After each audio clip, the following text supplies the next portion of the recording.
This is an ABC News special report. Good evening from ABC News headquarters in New York. I'm Diane Macedo. We'll return to college football in a moment, but we are interrupting this broadcast with breaking news. We have just learned of another mass shooting, this time in the neighboring cities of Midland and Odessa, Texas, in multiple locations. Authorities have confirmed 5 people are dead and 21 others hurt. At least one officer is among the injured. Witnesses are posting videos like these on social media. In one of those images, you can see a pickup truck with multiple bullet holes on the side of the road. Police in Midland say at one point a suspect hijacked a U.S. mail truck. Local police have confirmed the shooter was shot and killed, and it is no longer an active shooter situation. The ATF and the FBI are also responding, and the White House says President Trump has been briefed and is monitoring the situation. Again, we have reports of a mass shooting in the neighboring cities of Odessa and Midland, Texas. Authorities there say at least 5 people are dead, 21 injured, and the suspect has been shot and killed. And you can see the wind and rain is picking up here. Meteorologist Megan Glaros of WBBM in Chicago joins us now. So, Megan, what have you seen change today in this storm's track? Right. Today it's becoming a little bit more certain that that turn to the north is going to happen, Nora, but it has yet to occur. And right now it is still sitting stationary, not moving at all over Grand Bahama Island. It's been over the Northwest Bahamas for over 30 hours already. We likely have another 24 hours. But eventually, while we've lost steering currents for now, this trough where you see that brown area right there is going to pick the storm up and start to accelerate it on off to the north and northwest. That's when it will make its closest approach to Florida. This occurs probably as a Category 3 storm, rapidly accelerating and then becoming an issue for the Carolinas as we move into Thursday and Friday. So this storm not done yet, but we are waiting for that very critical turn. I think the closest approach to hurricane force conditions in your area, Nora, will likely be tomorrow evening.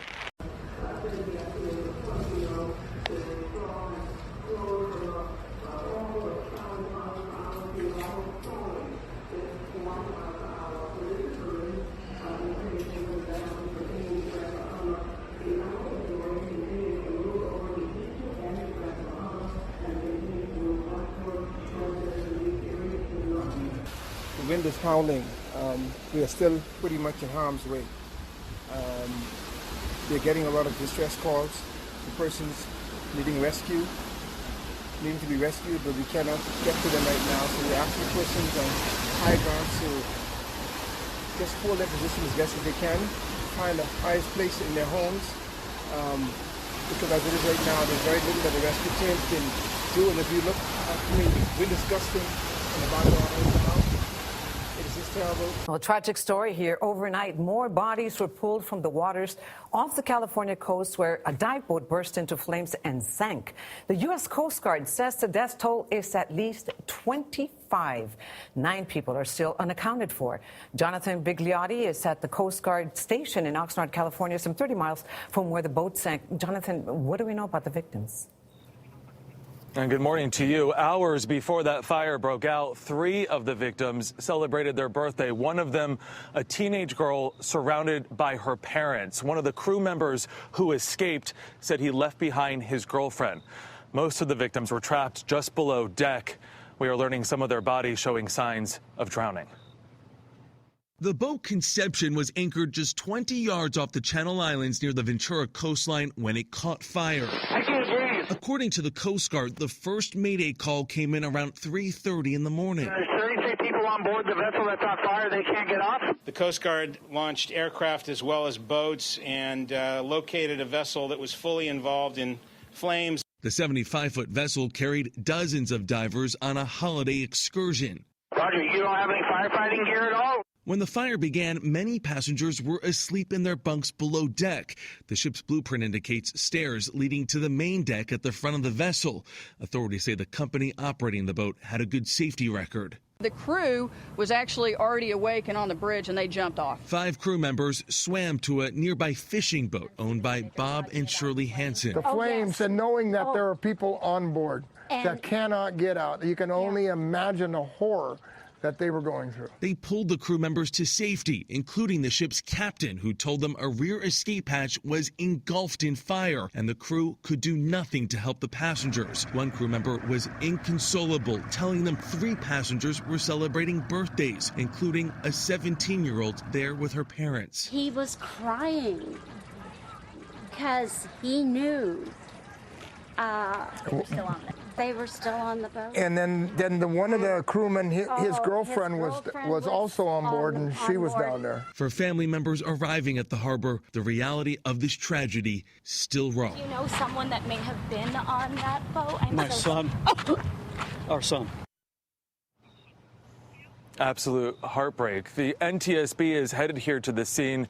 They will be assisted by the FBI, and officials tell us that boat is upside down. It is unstable under 60 feet of water. Tony, that is complicating efforts to recover the rest of those that were trapped inside. All right, Jonathan, thank you very much. Well, some of the things that you buy at the store every day are about to get more expensive after the latest round of tariffs on Chinese goods. Yesterday, tariffs kicked in for more than $100 billion worth of consumer products coming in from China. And this is part of the president's trade war with China over unfair trade practices. Yeah, so Simone Del Rosario has been following this issue. And Simone, how soon will we see a difference in what we're paying? Right away. This is a 15% tariff, so think 15% markup on some of the goods that we buy every single day. Look, you've been hearing about this back and forth trade war. Now, for the most part, it's impacted industries, manufacturing, even agricultural. But this latest round is the most significant as far as the impact it has on you and your wallet. Here's all the things that are going up as of now. We're talking about clothing, shoes, flat screen TVs, power tools, even pens and pencils, back to school anyone, and Bluetooth earbuds, all things that are going to be more expensive in the stores as of yesterday. Take a listen. So these are items in which that 15% tariff is likely going to get passed on directly to consumers. They're going to see a 10 to 15% increase in the cost of those goods. So this will affect Americans, generally their wallet more directly than the previous rounds of tariffs.